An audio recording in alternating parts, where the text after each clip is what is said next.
सफलता के लिए जानिए श्री कृष्ण के ये 11 सूत्र। भगवान कृष्ण ने गीता के माध्यम से संसार को जो शिक्षा दी वह अनुपम है। वेदों का सार है उपनिषद और उपनिषदों का सार है ब्रह्मसूत्र और ब्रह्मसूत्र का सार है गीता। सार का अर्थ है निचोड़ या रस। गीता में उन सभी मार्गों की चर्चा की गई है जिन पर चलकर मोक्ष, बुद्धत्व, कैवल्य या समाधि प्राप्त की जा सकती है। दूसरे शब्दों में कहें तो जन्म मरण से छुटकारा पाया जा सकता है। तीसरे शब्दों में कहें तो खुद के स्वरूप को पहचाना जा सकता है। चौथे शब्दों में कहें तो आत्मज्ञान प्राप्त किया जा सकता है और पांचवें शब्दों में कहें तो ईश्वर को प्राप्त किया जा सकता है। आओ जानते हैं भगवान श्री कृष्ण के वे रहस्यमय सूत्र जिन्हें जानकर आपको लगेगा कि सच में ये बिल्कुल ही सच है। निश्चित ही उनके ये सूत्र आपके जीवन में बहुत काम आएंगे। जीवन में सफलता चाहते हैं तो गीता के ज्ञान को अपनाएं और निश्चिंत तथा भयमुक्त जीवन पाएं। अगले पन्ने पर पहला सूत्र, सफलता। भगवान श्री कृष्ण कहते हैं कि यदि आप लक्ष्य को प्राप्त करने में विफल रहते हैं तो अपनी रणनीति बदलें, लक्ष्य नहीं। इस जीवन में न कुछ खोता है न व्यर्थ होता है। जो इस लोक में अपने काम की सफलता की कामना रखते हैं वे देवताओं की प्रार्थना करें। अगले पन्ने पर दूसरा सूत्र, प्रसन्नता। श्री कृष्ण कहते हैं कि खुशी मन की एक अवस्था है जो बाहरी दुनिया से नहीं मिल सकती है। खुश रहने की एक ही कुंजी है इच्छाओं में कमी। अगले पन्ने पर तीसरा सूत्र, आत्मविनाश या नरक के ये 3 द्वार हैं, वासना, क्रोध और लोभ। क्रोध से भ्रम पैदा होता है, भ्रम से बुद्धि व्यग्र होती है, जब बुद्धि व्यग्र होती है तब तर्क नष्ट हो जाता है, जब तर्क नष्ट होता है तब व्यक्ति का पतन हो जाता है। वह जो सभी इच्छाएं त्याग देता है और मैं और मेरा की लालसा और भावना से मुक्त हो जाता है, उसे शांति प्राप्त होती है। अगले पन्ने पर चौथा सूत्र, विश्वास क्या है। मनुष्य अपने विश्वास से निर्मित होता है। जैसा वो विश्वास करता है वैसा वो बन जाता है। व्यक्ति जो चाहे बन सकता है यदि वह विश्वास के साथ इच्छित वस्तु पर लगातार चिंतन करे।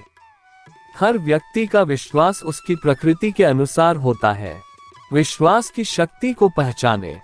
अगले पन्ने पर पांचवा सूत्र, मित्र और शत्रु दोनों है मन। जो मन को नियंत्रित नहीं करते उनके लिए वह शत्रु के समान कार्य करता है। मन की गतिविधियों, होश, श्वास और भावनाओं के माध्यम से भगवान की शक्ति सदा तुम्हारे साथ है और लगातार तुम्हें बस एक साधन की तरह प्रयोग करके सभी कार्य कर रही है। मन अशांत है और उसे नियंत्रित करना कठिन है, लेकिन अभ्यास से इसे वश में किया जा सकता है। सर्वोच्च शांति पाने के लिए हमें हमारे कर्मों के सभी परिणाम और लगाव को छोड़ देना चाहिए। केवल मन ही किसी का मित्र और शत्रु होता है। अगले पन्ने पर छठा सूत्र, निर्भीक बनो, उससे मत डरो जो वास्तविक नहीं है, न कभी था न कभी होगा। जो वास्तविक है वो हमेशा था और उसे कभी नष्ट नहीं किया जा सकता। प्रबोध व्यक्ति के लिए गंदगी का ढेर, पत्थर और सोना सभी समान है। अगले पन्ने पर सातवां सूत्र, संशय न करो। सदैव संदेह करने वाले व्यक्ति के लिए प्रसन्नता न इस लोक में है न ही कहीं और। आत्मज्ञान की तलवार से काटकर अपने हृदय से अज्ञान के संदेह को अलग कर दो। अनुशासित रहो, उठो। संदेह, संशय, दुविधा या द्वंद्व में जीने वाले लोग न तो इस लोक में सुख पाते हैं और न ही परलोक में।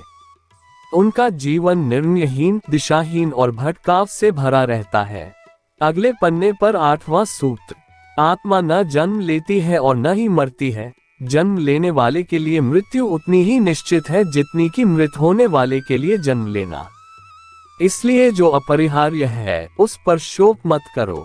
न कोई मरता है और न ही कोई मारता है, सभी निमित्त मात्र हैं।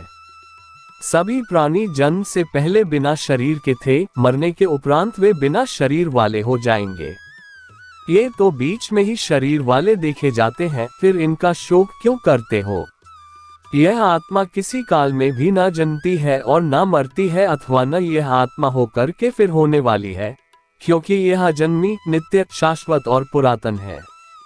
शरीर के नाश होने पर भी यह नष्ट नहीं होती है। कभी ऐसा समय नहीं था जब मैं, तुम या ये राजा महाराजा अस्तित्व में नहीं थे, न ही भविष्य में कभी ऐसा होगा कि हमारा अस्तित्व समाप्त हो जाए। हे अर्जुन, हम दोनों ने कई जन्म लिए हैं, मुझे याद है, लेकिन तुम्हें नहीं। अगले पन्ने पर 9वां अमृत सूत्र। कर्मवान बनो। निस्संदेह कोई भी मनुष्य किसी भी काल में क्षण मात्र भी बिना कर्म किए नहीं रहता, क्योंकि सारा मनुष्य समुदाय प्रकृति जनित गुणों द्वारा परवश हुआ कर्म करने के लिए बाध्य किया जाता है।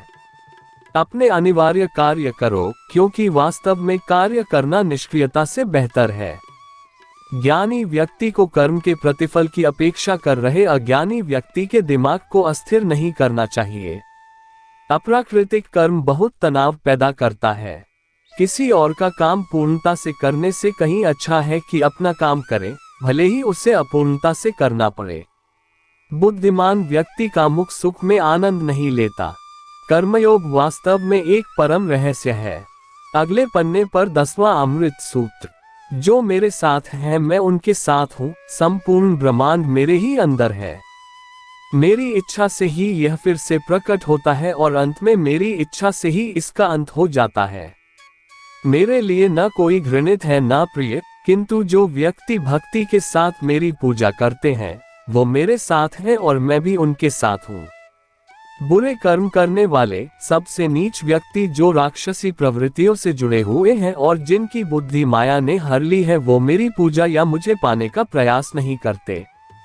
हे अर्जुन, कल्पों के अंत में सब भूत मेरी प्रकृति को प्राप्त होते हैं, अर्थात प्रकृति में लीन होते हैं, और कल्पों के आदि में उनको मैं फिर रचता हूँ। मैं उन्हें ज्ञान देता हूँ जो सदा मुझसे जुड़े रहते हैं और जो मुझसे प्रेम करते हैं। मैं सभी प्राणियों को समान रूप से देखता हूँ, न कोई मुझे कम प्रिय है न अधिक। लेकिन जो मेरी प्रेम पूर्वक आराधना करते हैं वो मेरे भीतर रहते हैं और मैं उनके जीवन में आता हूँ। मेरी कृपा से कोई सभी कर्तव्यों का निर्वाह करते हुए भी बस मेरी शरण में आकर अनंत अविनाशी निवास को प्राप्त करता है। हे अर्जुन, केवल भाग्यशाली योद्धा ही ऐसा युद्ध लड़ने का अवसर पाते हैं जो स्वर्ग के द्वार के समान है। अगले पन्ने पर 11वां अमृत सूत्र। ईश्वर के बारे में। भगवान प्रत्येक वस्तु में है और सबके ऊपर भी। प्रबुद्ध व्यक्ति सिवाय ईश्वर के किसी और पर निर्भर नहीं करता। सभी काम छोड़कर बस भगवान में पूर्ण रूप से समर्पित हो जाओ।